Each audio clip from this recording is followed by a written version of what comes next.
sa atin lahat guys. Ayan, unang-una si anak ko. Ayan, King Bean, saan kaya ito patutulong? Saan kaya ito patutulong? Sana all. Ayan guys, masyal tayo dito sa Barangay Townville. Ngayong umaga, happy Saturday kasi tapos naman ng mga gawaing bahay. Ayan, at saka brownout. Ayan guys, tingnan niyo yung halaman na yan. Ayan. Ha? Ganda niyang pagmasdan yung bulak niya guys. Parang cotton siya. Ayan. Tingnan niyo guys. Ayan, una-una na yung anak ko. Ayan. Ayan yan guys. Ganda. Kilala niyo yan guys. Ayan. Maraming talahib dito guys. Oh. Hindi kasi nila nilinis yung sa aming zone. Nilinis namin guys para makita talaga yung mga naglalaro ng mga bata. Ayan, tapos pwede yung taniman guys habang hindi pa ginagamit ng community guys.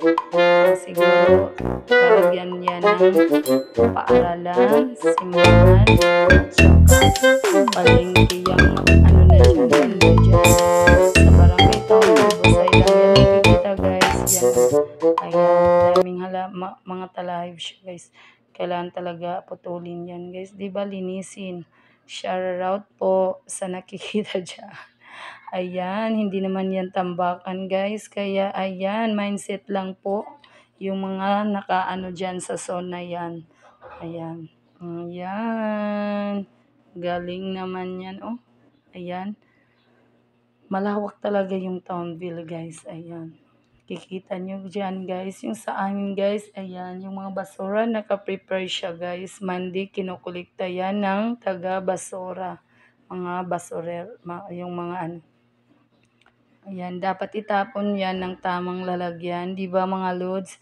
Ayan, ito pa guys. Oh, ayan, nauna na yung anak ko. Hala, takbo kami guys. Dahil naabutan ng ulan.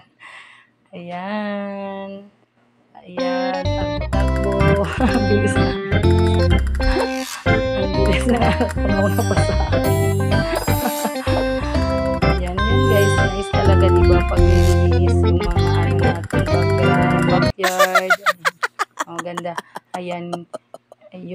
Yung banda doon guys, yung wala ng mga talahib. Ayan, sa Block 10 yan. Yan, shout out sa mga mulupyo ng Block 10. Sana all na lang. Ayan, at saka ito guys, bakanting lupa. Ayan, tinanam yan namin guys. Oh, hiram lang muna namin para po. Ayan, may magamit kami sa araw-araw na hindi nabibili dahil alam nyo naman, di ba? Sa hirap ng buhay. Ayan, oh, may kamatis na. Pwede ko na yan kunin. Sana hindi kunin ng iba. Pagbalik ko. Ayan, may kangkong pa guys.